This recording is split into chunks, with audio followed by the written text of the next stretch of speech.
Hello friends, YouTube tutorial में आपका स्वागत है। इस वीडियो लेक्चर के तहत हम प्राचीन भारतीय इतिहास के स्रोत के रूप में ब्राह्मण साहित्य के भाग 2 के तहत हम विभिन्न विषयों का अध्ययन करेंगे। आइए शुरुआत करते हैं।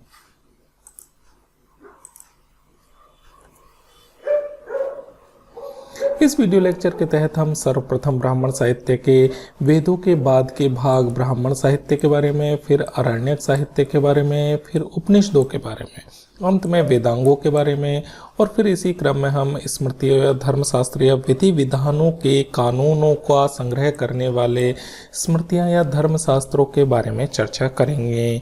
साथ ही हम 2 महाकाव्य रामायण और महाभारत के बारे में परिचर्चा करेंगे एवं पुरानी बातों या पुराने कहानियों के संग्रह के रूप में व्याप्त पुराणों का भी हम अध्ययन करेंगे। आइए हम बिंदुवार तरीके से इसकी शुरुआत करते हैं।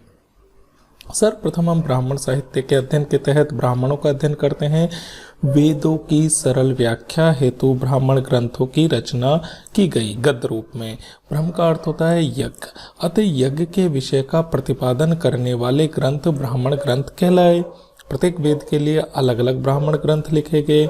वेद स्तुति प्रधान है जबकि ब्राह्मण ग्रंथ विधि प्रधान है, जिनमें कर्म कांडों और विधि विधानों के बारे में विस्तृत रूप से परिचर्चा की गई है। वैदिक भारत के इतिहास के साधन के रूप में ऋग्वेद के शतपथ ब्राह्मण का बहुत अधिक महत्व है। ब्राह्मण साहित्य का ही अगला भाग आता है आरण्यक। आरण्यक वनों को कहा गया और इस तरह के साहित्य या इस तरह का वेद जिसे वनों में पढ़ा गया या जिनमें गूढ़ या रहस्यवादी बातें थी, जिन्हें एकांत में पढ़ा जा सकता था, उन्हें आरण्यक कहा गया। इनका पाठ एकांत में व वनों में ही संभव था और जंगलों में पढ़े जाने के कारण इन्हें आरण्यक कहा गया। कुल 7 आरण्यक उपलब्ध है। आरण्यकों से ही कालांतर में उपनिषदों का विकास भी हुआ। उप अर्थात समीप और निषद अर्थात बैठना, अर्थात निष्ठापूर्वक निकट बैठना। उपनिषदों में वह विद्या है जो गुरु के समीप बैठकर ही एकांत में सीखी जाती है। वस्तुतः उपनिषदों से ही गुरुकुल या आश्रम व्यवस्था का विकास हुआ। उपनिषद मूलतः ज्ञान मार्गी रचनाएं हैं। उपनिषदों में ब्रह्म विद्या का ज्ञान है। उपनिषदों की रचना का काल मध्यकाल तक रहा। ऐसा माना जाता है कि अल्लोपोपनिषद की रचना तो अकबर के शासनकाल में ही हुई थी। उपनिषदों की कुल संख्या मुक्ति उपनिषद के तहत 108 है। शंकराचार्य ने इनमें से 10 उपनिषदों पर टीका भी लिखी। उपनिषदों ब्रह्मसूत्र और गीता का सम्मिलित रूप से प्रस्थान त्रयी कहा जाता है। केन, कठ, प्रश्न, मंडक, मांडुक्य, तैत्तरीय, ऐतरेय, छांदोग्य, कौशिकी, बृहदारण्यक, श्वेताश्वतर, कुल 12 उपनिषद है। भारत का राष्ट्रीय आदर्श वाक्य सत्यमेव जयते, अर्थात सत्य की ही जीत होती है, मुंडको उपनिषद से लिया गया वाक्य है। वेदों के अर्थ को और अधिक सरलता से समझाने के लिए एवं वैदिक कर्मकांडों को गृहस्थ जीवन पर लाने के लिए वेदांग साहित्य की रचना की। वेदांग संख्या में 6 है। इन्हें गद्य रूप में लिखा गया है। 6 वेदांगों का नाम है शिक्षा, कल्प, व्याकरण, निरुक्त, छंद और ज्योतिष। इन 6 वेदांगों का सर्वप्रथम उल्लेख मुंडको उपनिषद में मिलता है। स्मृति या धर्मशास्त्र ईसा पूर्व 2वीं शताब्दी से लेकर पूर्व मध्य काल तक विभिन्न स्मृति ग्रंथों की रचना की गई।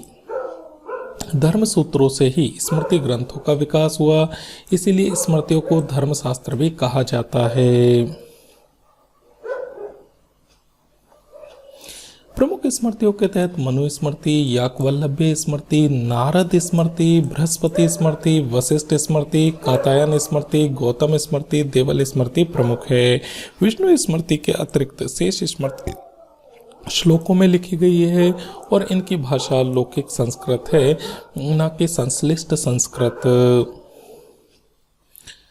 ब्राह्मण साहित्य का ही भाग है 2 महाकाव्य, जिनमें पहला आता है महाभारत। इसकी रचना वेद व्यास के द्वारा की गई। प्रारंभ में इसमें 8,800 श्लोक थे, तब इसका नाम जय संहिता था। बाद में क्रम से धीरे धीरे श्लोकों की संख्या बढ़ती गई और 24,000 श्लोक होने पर इसका नाम भारत हो गया। गुप्त काल में इसमें श्लोकों की संख्या और इसके विभिन्न प्रकार की कहानियों की संख्या बढ़ने के कारण इसमें 1,00,000 श्लोक हो गए, जिसे सतसहस्त्री संहिता कहा जाने लगा। महाभारत का सर्वप्रथम उल्लेख आश्वालायन ग्रह सूत्र में हुआ है। महाभारत को पंचम वेद भी कहा जाता है। भगवत गीता महाभारत के छठे पर्व या छठे चैप्टर में है। भीष्म पर्व का ही भाग है। भगवत गीता को स्मृति प्रस्थान भी कहा जाता है। दूसरा महाकाव्य आता है रामायण। इसकी रचना महर्षि वाल्मीकि ने की। इसमें टोटल 24,000 श्लोक है, अतः इसे चतुर्वी सहिती सहस्त्रा कहा जाता है। इसकी रचना ईसा पूर्व 5वीं सदी में शुरू हुई। रामायण व महाभारत का अंतिम रूप से संकलन गुप्त काल में लगभग 400 ईस्वी के लगभग हुआ। रामायण 7 कांडों में या 7 मूल अध्यायों में विभाजित है, जिसमें बाल कांड, अयोध्या कांड, अरण्यक कांड, किष्किंधा कांड, सुंदर कांड, लंका कांड और उत्तर कांड है।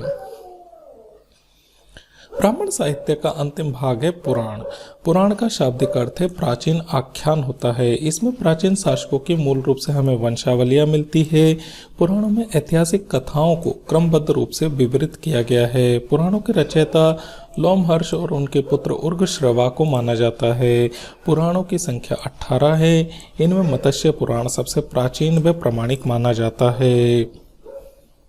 विष्णु पुराण में भारत का वर्णन मिलता है कि वह देश भारत है जो समुद्र के उत्तर में है तथा हिमालय के दक्षिण में है और उसकी संतानों को भारती कहा गया है।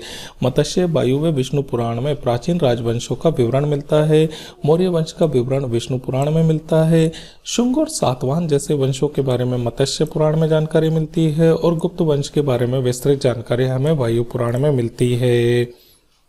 इस प्रकार हमने इस वीडियो लेक्चर में ब्राह्मण साहित्य के विभिन्न भागों को देखा और हमने इनके बारे में विस्तृत परिचर्चा की। Thank you.